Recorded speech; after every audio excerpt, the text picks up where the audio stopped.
I mean, you asked the right question, the practicality of it. First of all, with regard to an Islamic system, Afghanistan's last constitution was also the most Islamic in the region, one of the most Islamic in the region. It stated that no law can be in the country against the precepts and beliefs of Islam. Afghanistan ordinary laws provided for the hudud and qasas to be enforced in the country, subject to certain procedural safeguards. With regard to political inclusivity, there are serious issues right now. Panjshir is posed to resist militarily. You see protests on the street, people gathering around flag, and that's an important thing because they are looking for a national symbol of unity, not them maybe gathering around a politician or the last leaders or anything, just the symbol of flag. And the Taliban have not treated them well. As you showed, they were fired at, they were misused, abused. With regard to the political consultations that are going on, those are helpful. They are talking to different parties inside Afghanistan. There are people talking in Pakistan. But what come of it, we don't know.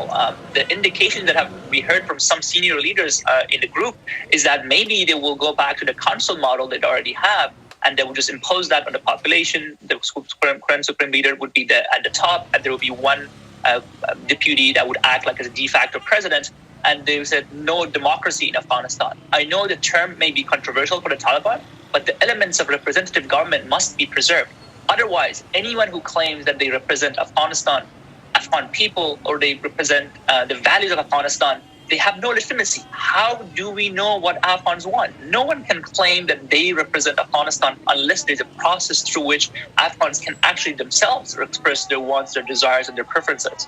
It is an incredibly serious situation right now. We have horrible reports coming out, and we have a hard time verifying whether they are true or not. Taliban always claim that these are rogue actors, these are robbers, or they just say it's not true. But we need to know the facts. United Nations already have a presence in Afghanistan. It's called UNIMA. It's United Nations Assistance Mission in Afghanistan. They have been monitoring civilian casualties, for example. They can expand their capability, and there should be investment made to allow them to investigate serious reports. For example, there was a report that the family of a journalist was tracked down and killed in Herat, my hometown. Those reports, if they go uninvestigated, if we don't make sure if they are true, there are consequences. I think we really cannot say we can hold Taliban accountable to their promises. Whether Taliban should agree to this or not, I think they should, because they want international legitimacy. And one way they can get it is to assure the world that they actually are willing to follow up with their promises. And we need to have third-party verification that they do. The current information environment is very complicated. There's been a chilling effect on journalists. They're not going out because they're afraid of retaliation. People I try to get to talk to the media, like people on the ground, they say they're afraid. They want to talk to media. I'm sure in your programming, you've reached out to people and you've experienced this. It all points to the need to have an independent, neutral, capable entity on the ground that can actually verify these claims. A lot of them may actually be untrue. I mean, there are a lot of people who want Afghanistan to get into another civil war, and they may be pushing some reports that are creating grounds for resistance and a violent conflict. I'm just saying that we need to know the facts, and we need to know the facts very soon so we can avoid a civil war. And at the same time, if there is Taliban actually doing this, so we know we can actually take actions and ensure there are consequences. Herat has been stable very early on. It's not as large of a city as Kabul, and it doesn't have, the number of government employees, ex-military and such is not as large as Kabul. It was stabilized very early on.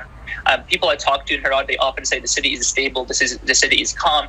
Yesterday was Ashura, so Shias were coming out for processions and the other rituals they have, and they were unharmed. People were going around and observing the religious events. While that's true, it's also true that people are extremely worried. They're worried about many things. They're worried about being targeted. That's there. But they're also worried about the economy. A lot of people who were government officials said that they may not have a job anymore, that they may, even if they have a job, their salary may be seriously reduced. Those people who are in private businesses, they are afraid that the sanctions may come in. They're afraid that the borders crossing may not normalize soon. So there is a very deep fear of future, both in terms of personal safety, but also in terms of ability to actually make a living in Afghanistan now that the Taliban are in control.